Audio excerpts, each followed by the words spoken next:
This meeting was organised by the Beyond Nuclear Initiative and is supported by a broad coalition of trade unions, health and environmental organisations both in New South Wales and nationally. My name is Rita Mallia and I'm the current President of the Construction and General Division of the Construction, Forestry, Mining and Energy Union.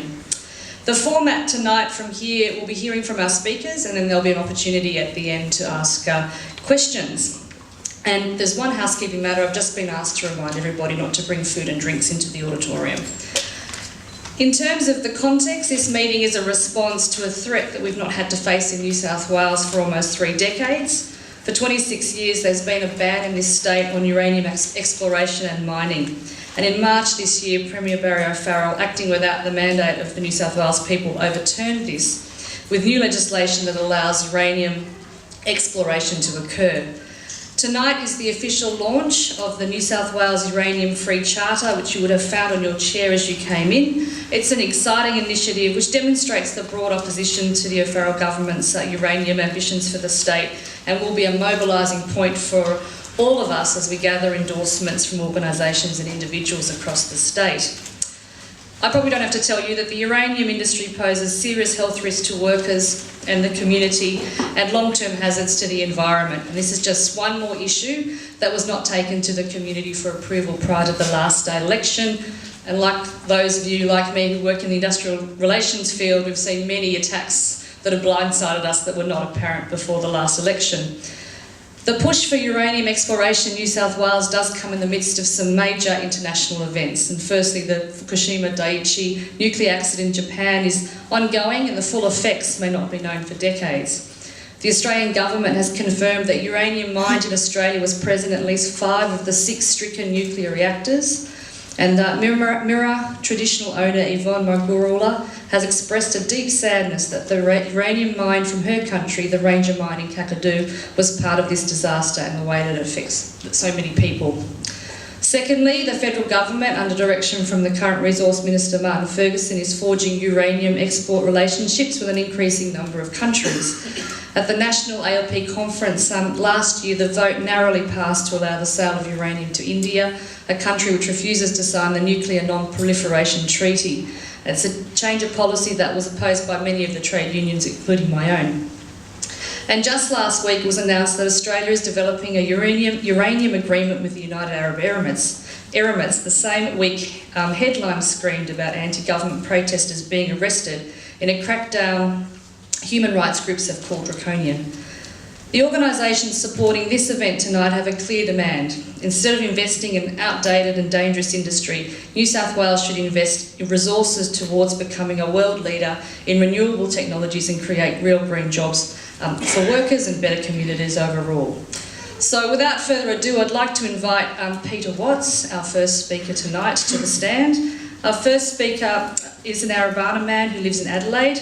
Peter is the co-chair of ANFA, the Australian Nuclear Free Alliance, and Arabana cultural advisor. Peter has campaigned for many years to publicise the environmental and social impacts of the Olympic Dam uranium mine in South Australia and was a keynote speaker at an anti-nuclear power conference in Japan last year attended by 10,000 people. So Peter, welcome. Thank you, Rita. Good evening, everyone. You all know my name by now. My name's Peter Watts and I'm an Arabana person. And I'm here tonight to talk to you people about how uranium has affected myself, my country, my family, and ultimately it will be affecting all you people, and everyone outside there as well. We're in Sydney, which is in New South Wales, and I'd also like to thank Auntie for welcoming us here to her beautiful, lovely country. Where I come from is real dry and it's desert, and you really look for this green in the water and that. I've got a couple of little areas that I want to cover, and first of all I want to point out that where they're suggesting they may be digging for uranium in New South Wales is out at Broken Hill. My mother was born in Broken Hill. I've got family in Broken Hill, family at Menindee, and I've been a wool classer for many years, so I've worked all out in the shearing sheds all around that country there that now they propose to be digging up uranium. And My mother was a stolen generation, lo and behold. She ended up all the way over here in Newcastle, Port Macquarie, before she eventually made her way back to her family. Now,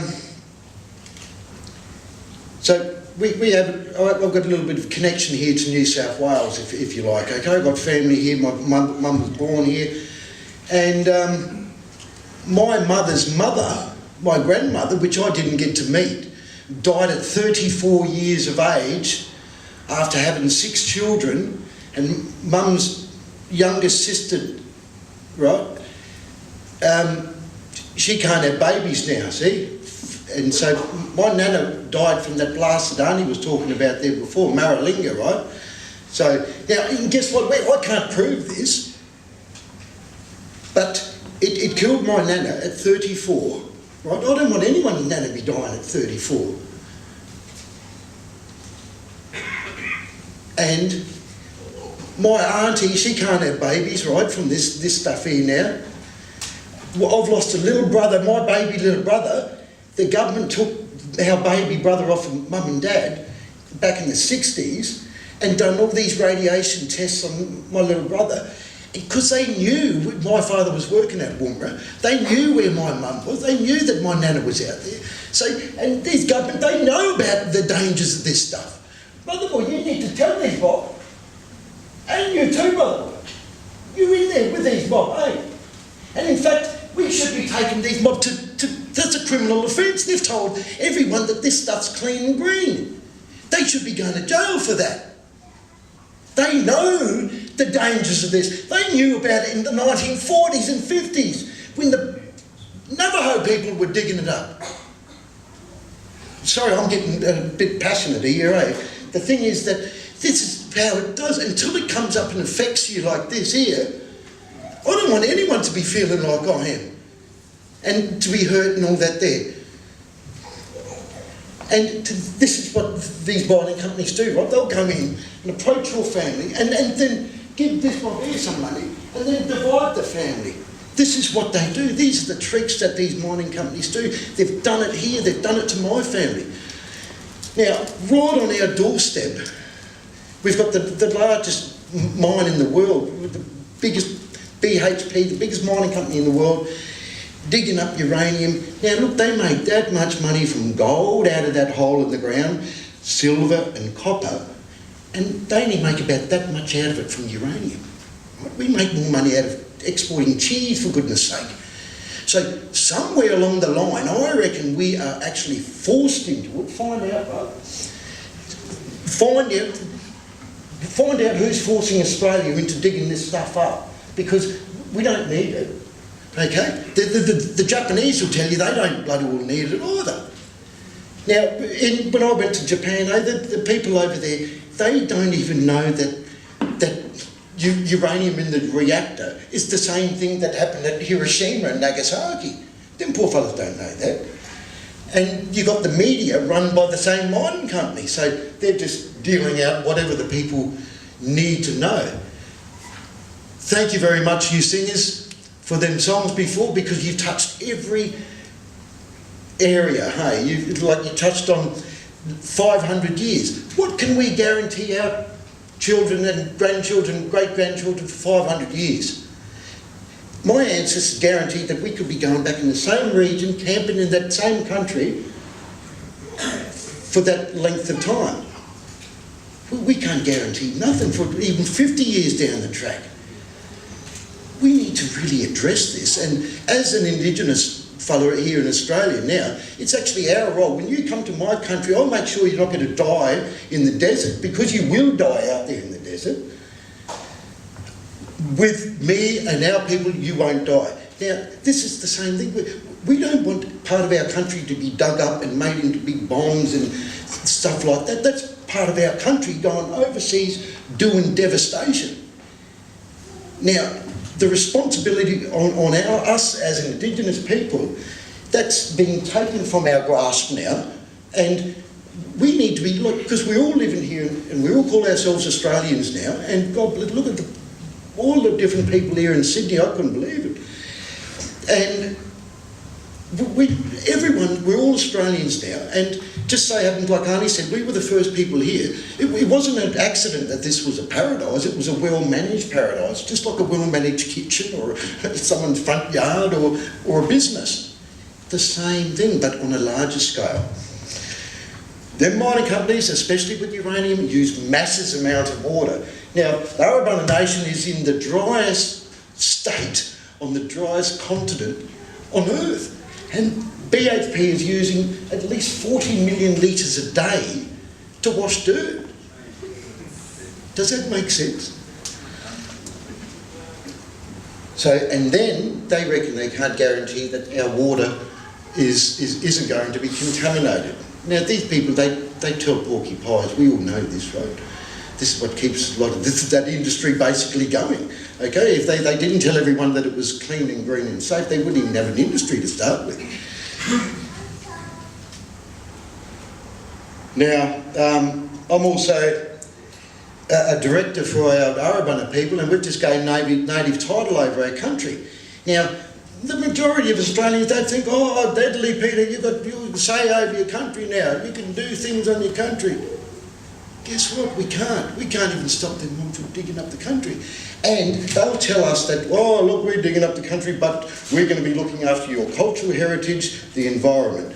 But then the government goes, oh, here you go, you've got special laws and thing now, you don't have to meet them thing. You don't have to meet all these environmental impact studies and cultural heritage bizzo and everything. You don't have to abide by that. We give you special law. And you don't have to pay for your water. You all pay for water in your house, eh? What about you, Mum? Yeah? We all pay for water, eh? And then mining companies are using 40 million litres of water from... Well, this ain't funny, eh? I don't know where you're from, but it's not funny. And...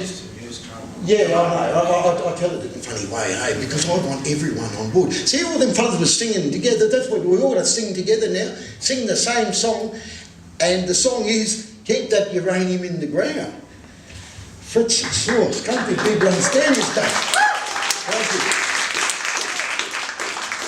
you. And as Australians, we all claim to be responsible people.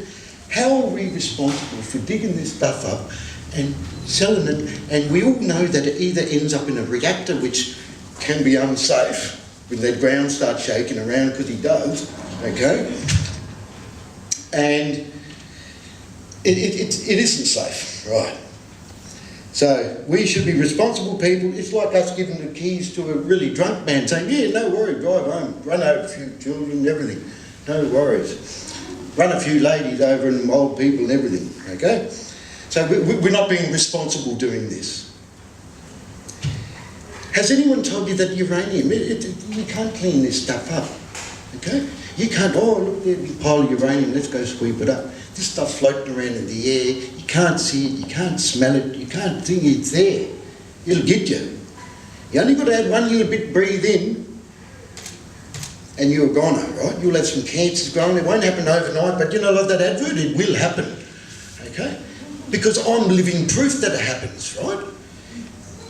My little brothers, I'm worried about, I've got two little daughters, I'm worried about when they're having kids now, how that's going to be affecting them, because the mining company, they'll tell you it's progeny, that means it's in your blood, in your DNA, and you will carry it, okay? So 500 years, we might be having kids with 3 heads and stuff, eh? So, but we don't want to be going down that road. Now, the mining company, they'll tell you that, oh, this is all clean and good, but they haven't told you that not one uranium mine on this planet has ever been cleaned up. They told you that yet? No. And them poor fellas in Fukushima, look, we can't control the earthquakes, eh? We can't control them things like that. That's nature doing his bit, doing his dance and that. But the only area that we can control is them reactors. We don't need that there. We're smart now, we're smart humans, we've got all this technology, but we're using it the wrong way. That risk is just far too great to take. And not unless you want to be watching your children telling stories like I am up here.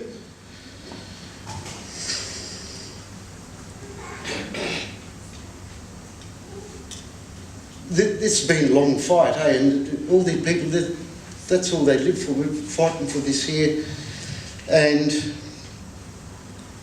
we've had wins before with the Jabiluka and stuff. So we need to keep fighting and keep the government and the people, we all need to be accountable, eh? It's like, that's what we need to do, and thanks very much for listening what I had to say tonight, people, and God bless you all, and you all deadly people for coming along. I wish you could have brought all your mates along with you, but make sure they all get the message, and the take-home message is leave it in the ground, eh? Thank you.